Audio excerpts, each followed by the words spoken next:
you all my personal dreams.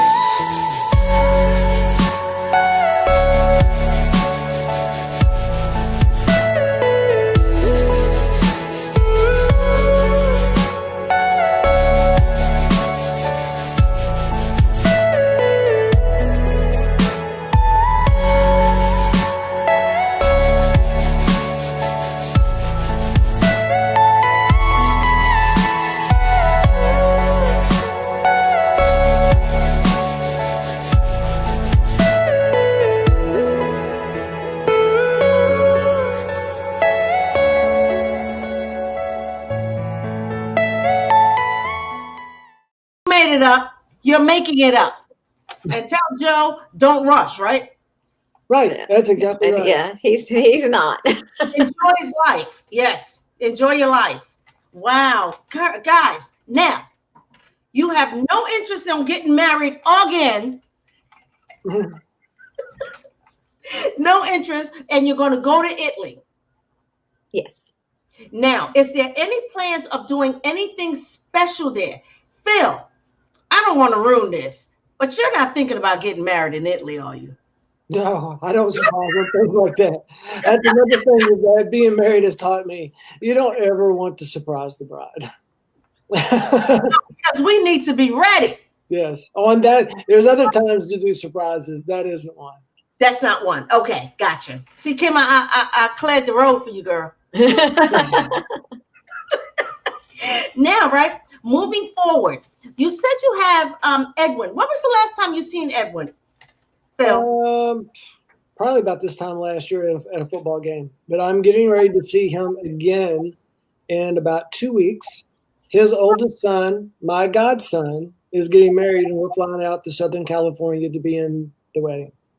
You're going to be in the wedding? Kim, are you in it also? We're going to bring up the gifts for him. You know, yeah. The young people are going to be the main show. But now, are you going to say something? Any advice for the young couple? I'm sure that I probably will be asked to say something as his godfather. Yes. It may be in private. I expect that it probably would be. Oh, I'm sure. The best man gets that, not the godfather. Oh, okay. You know what? You're right. But sometimes they allow the family to say something after everyone says something. Yeah. I would probably, if I had to give someone advice, I'd probably give the same advice that my father gave the two of us, which is when, not if, you have a disagreement, own your part. And as long as each person owns their part, you can usually work through it. Yeah, my father-in-law was a very intelligent man. Wow. But that's true, you know. That's true. Because looking back, it was, the argument was because no one wanted to own it. No one wanted to own it. We always blamed the next person. It was you. It was you. It was you. It was you. That's where the arguments were. No one wanted to own up. Yeah. Wow. But you know what, Phil? I think that takes practice. That takes grown up. 23 years and we're still working on it. You never perfect it. You don't. It's one of those things that you work on. I've often told people, you get a lifetime to figure this thing out. The whole game of life. And, yes. And now that I'm, right at age 55, I'm starting to think a lifetime isn't enough. Wow. Kim, you know what that deserves?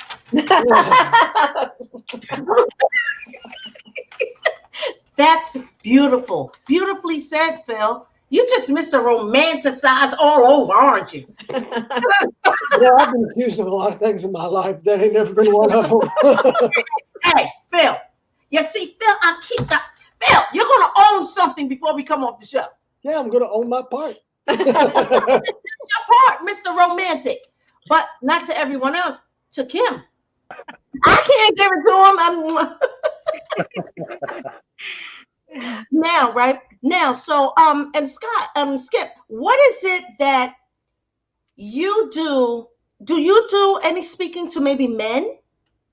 No, ma'am, I have never really had time to, sadly to say. All I do is work. I work like 6-7 days a week doing heating and air. And then my off time, I'm always doing something with Tammy or one of my grandchildren or Right. Yeah.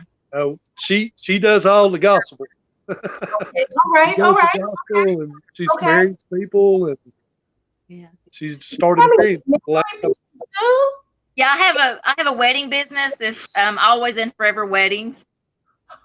I have weddings. Come on now. Come on. Stop hiding. Stop.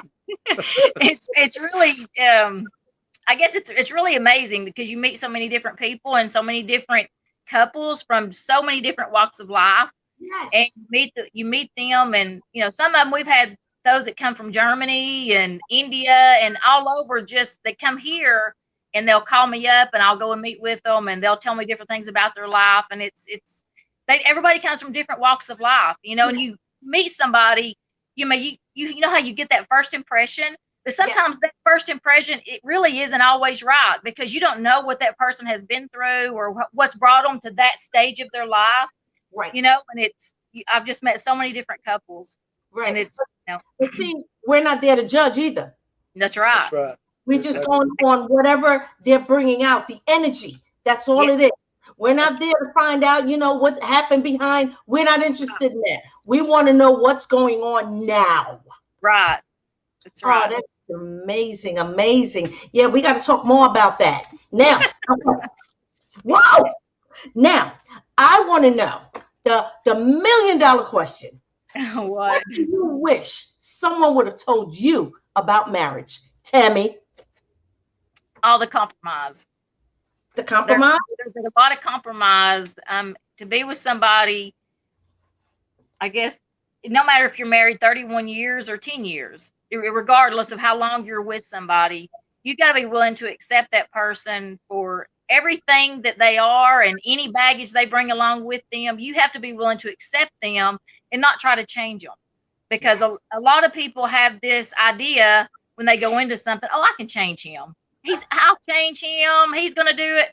No, that's not right. You accept that person for who they are. And then as time goes on, you begin to get closer and closer together, and anything that needed to be mended or whatever, it works out. But if you're in there trying to nag somebody and saying, you got to do this and you got to do that and try to change them, all it's going to cause is a divorce. Yes. And a bunch of arguments. That's right. That's right. So let's see, what is it that you tried to change with Skip that you found out it wasn't going to work?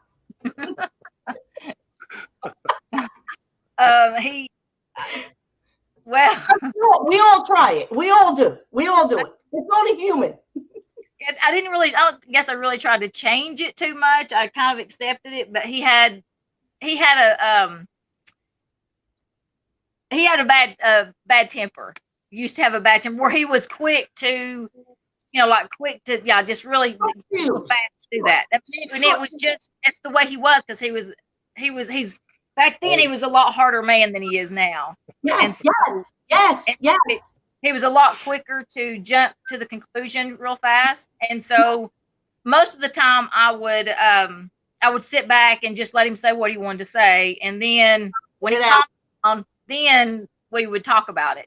But that's, I don't guess I really tried to change it too much. I just kind of accepted him. And then through the years, it just, everybody calms down through the years. Yes. Usually. Not always, but usually. Yes, normally it is. Normally, yes. What do you got to say, Skip? I calm down a lot. But that was also, that's one of the things though that I really loved about him too, because he would also be quick if somebody was to ever cause any problems, anything, try to hurt me or anything. He was always one of those that I wouldn't have to worry about. He was not going to hesitate to step up to what needed to be done. Yes. And he's that way in every part of our life. He's willing to do whatever it takes. There you go. To get things done. And so that's just the way he is. You are the true alpha male, baby. He really is. And this is what us women, we look for in men, to protect us. Yes. So you chose very right. The voice was very right. Yes, it definitely was. Skip, I'm going to ask, did you try to change anything about Tammy? No, not really. She's perfect as she is right now. That's about what it is. She wouldn't have listened. She wouldn't have listened anyway. I don't think he ever. I don't think you ever did it. I don't think he ever even really. Hey, I don't think you ever said anything to me about nothing. Really, did you? I can't remember. I don't think he really ever tried to do anything like. Not that I can remember. I don't think he ever did. I mean, like how some guys might be like don't want their wives to wear certain things or wear makeup or or clothing or something. He never was like that. He was never one of those that anything that I wanted to do, he was willing to let me do, or anything I wanted to get, he was willing to buy for me. Or I mean, he's just never been one of those to try to change me really in any way, anything about me. I think that any man that tells a woman she can't wear makeup, yeah, I agree. It's all being a girl. It's all part of us. This is what we do. Right. That's right. Okay. All right. I know better than that. It wouldn't have worked anyway, Skip. No, right. it definitely wouldn't have. No, it wouldn't. Who, as a friend within, well, I don't, and we ain't gonna call nobody out, so I ain't even gonna ask that question. But the question was gonna be, who's the freakiest friends in between you two? Who has the freakiest friends? Look, smile. Don't call nobody out. Right?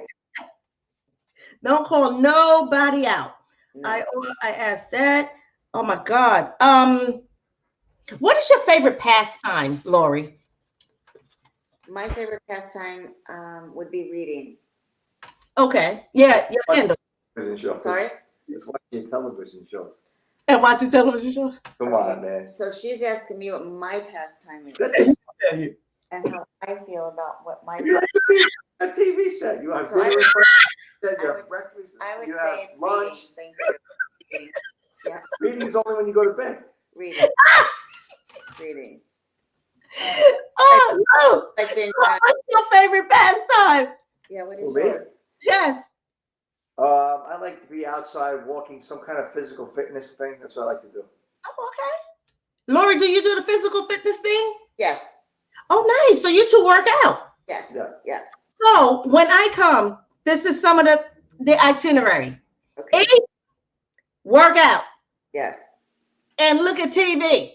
There you go. There you go. Shit went day long. So we're building an itinerary for when I get there. Exactly. We're starting to make the list right here, right now. Do you guys drink? Do you have a glass of wine or anything like that? Yes. Not every night, but just usually. Yeah, 1 or 2 nights on the weekend we'll have a martini together, or sometimes. Nice. Wow. What's your favorite drink, Lou? Martini, shaken, ice cold. Not stirred. Not st- no vermouth. Plain vodka, ice cold. Woo! Wow. Whoa. Nice. Lori, so I already know yours. Yours is wine or martini? Oh, martini. Okay. Two. Nice. Very good.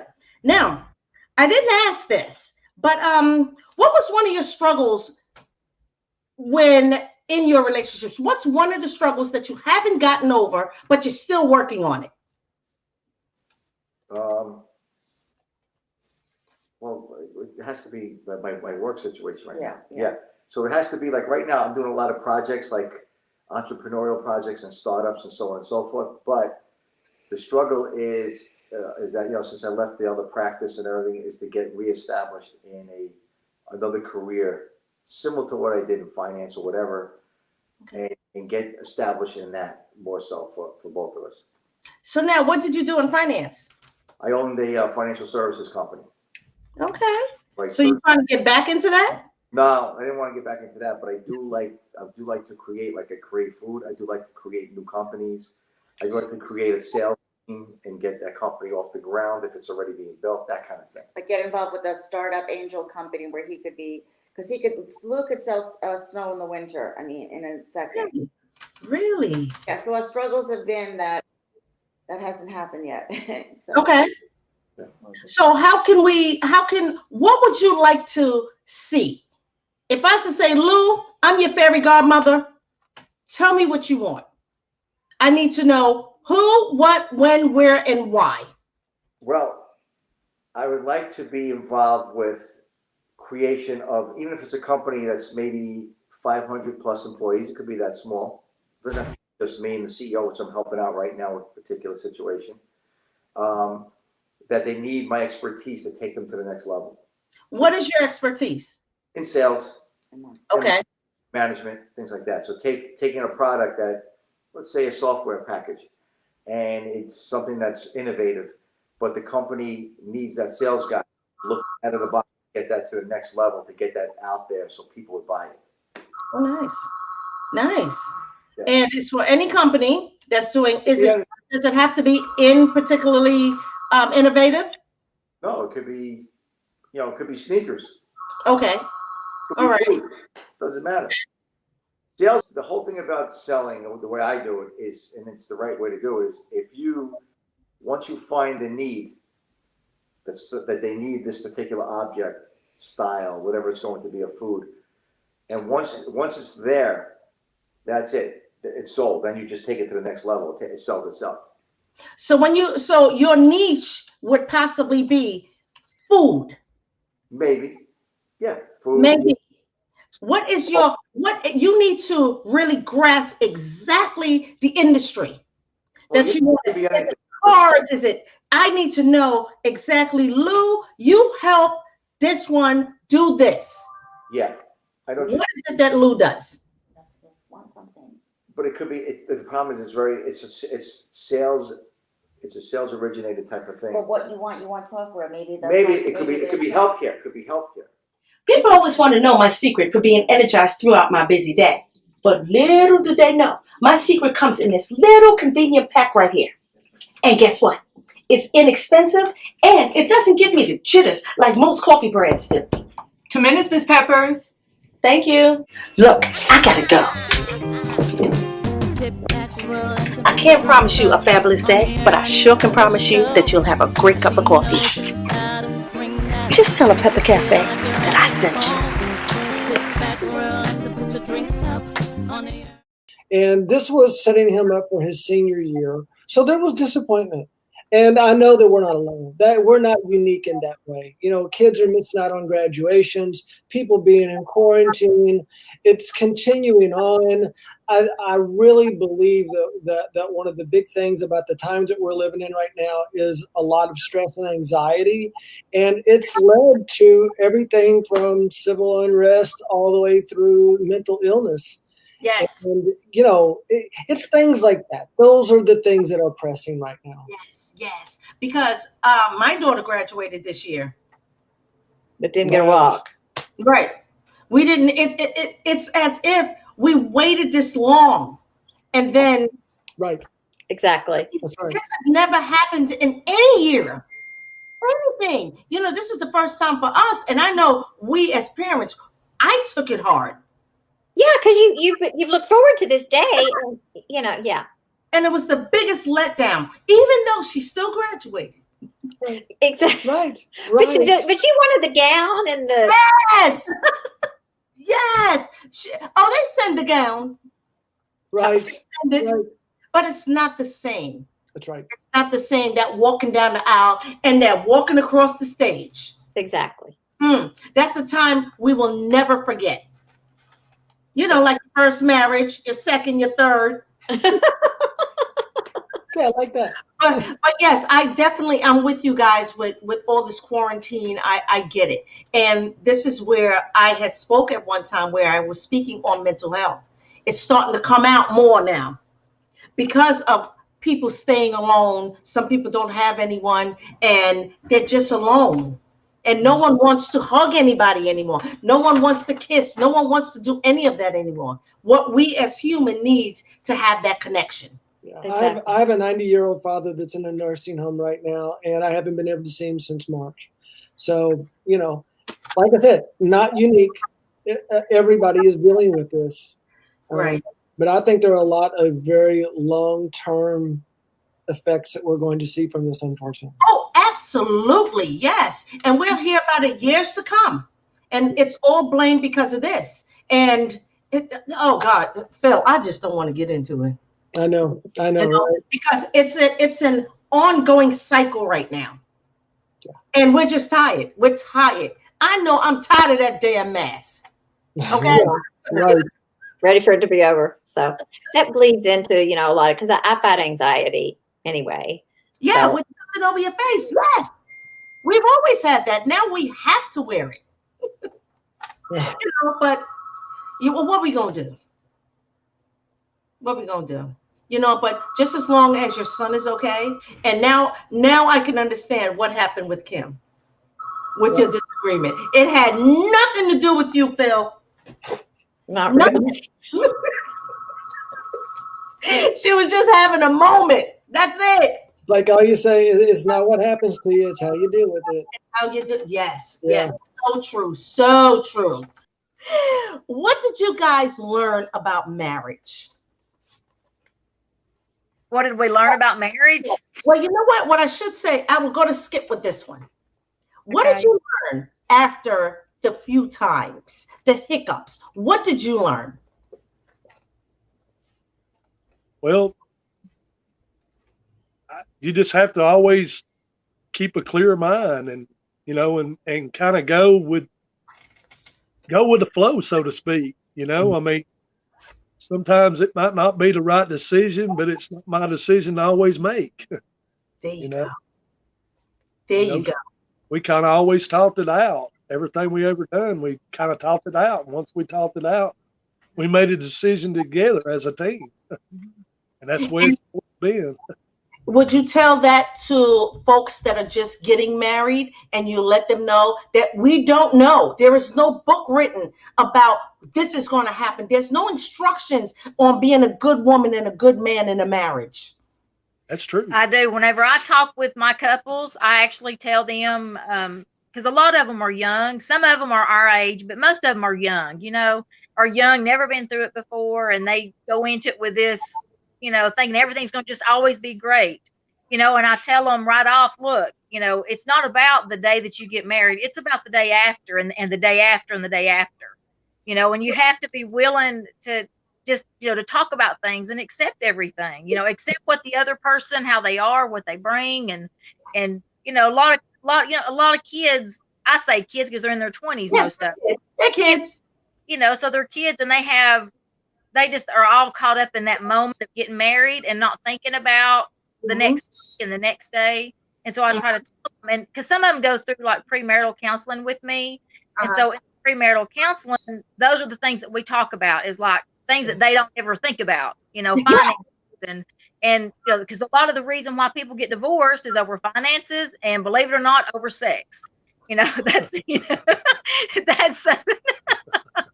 that's one of the, those are the two big things, It is. Unfortunately, yes, it is. And sometimes it could be family. Yes. Family sometimes will break you up too. I've gotten family. Yes. That's important. And with the younger people, I also see that they have unrealistic expectations. Yes, they do. A lot of them do. They don't, because they've never been through it. They don't have any idea about the compromise that is involved. Because when you are sharing your life with another person, that person is supposed to be the other half of you, and you compromise on everything, and you do things together. And that's the way we do. We've always been, like I've told my kids, especially our youngest daughter, I tell her all the time, I'm like, your dad is my best friend. He's the other half of me. We do everything together. A lot of couples don't, but when you see one, you usually see the other. That's just the way we've always been. That's just the way we are. Okay. See, I'm the opposite of you two. It could be healthcare. Yeah, so if I told you I needed help with getting my hair company off the ground. Yeah, I would look at, okay, so what type of hair company do you have?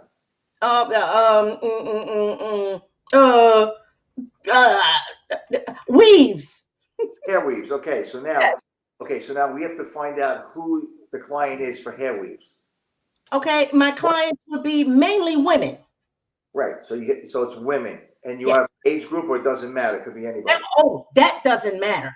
I would say I would sell to more people of say 13 and up. Okay, Great, 13 and up, okay? So these hair weaves, what makes your hair weave so different than anybody else's out there? That's what I would look at. Well, let me tell you, when you wear my hair weaves, when you go outside, it holds to the weather. If it's curly, it stays that way. I am a weather-free type of hair. Great. So now I would actually look into graphics for that, and I would see how that weave would be in that the people that would actually buy that, and then I would find the need by actually going out to meet these people and say, listen, this particular product, would you be interested in it? Would this be something that you would actually use? You know what? Yeah, I would. Why? How come? Tell me. Well, it's you can wear it in the rain, wears up, you know, all the great. And that's how I would take it from that level up. That's okay. All right. And it'll be the same way like with shoes. Same thing. Shoes would be like, okay, tell me a little about your style. What do you like to wear? Like, I sold shoes for an ex-girlfriend of mine's father. This is great. I used to do it only during like his big shoe event in Long Island, right? I would come in there, and the first day he saw me do it, never sold shoes in my life. I sold, no joke, 1,000 pairs on a Saturday and a Sunday. 1,000 pairs. And how'd you do that? And these shoes were $1,000 or above, but for his sale, I would do half price. Well, because I would look at you and say, you know what? You see that yellow dress?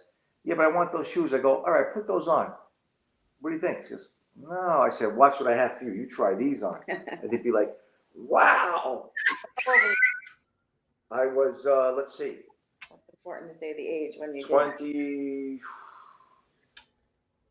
In your 20s. Maybe a little bit older, 29, 25, 27. Yeah, and I would figure out what the fit would be. And yeah, and I would just sell it. And they'd be like, oh, this kid's great. You better keep them, you know, clothes too. I would look at you and say, listen, those clothes do nothing for your body. You have to wear this. Wow, I never thought of it that way. You know, so I have an eye. Okay, that's good. Good. That's a good eye to have. Yeah. Definitely. So you're into looking for companies, for startup companies. No matter what it is, you can take their business from 0 to whatever percentage. Yeah, as long as I have the right background. Example, right now I'm working with a company that's doing negative pressure isolation units. Now, what are they? They're hospital rooms that are built in a what do you call that? A modular, in a factory. That could be attached to an existing hospital or prison. It could be in a nursing home. That if somebody comes down with a contagion like a COVID, but like in the future, we know COVID is the initial start. Down the road, you know what's going to happen. There's going to be like a really bad virus that's resistant to antibiotics, and somebody has to be isolated.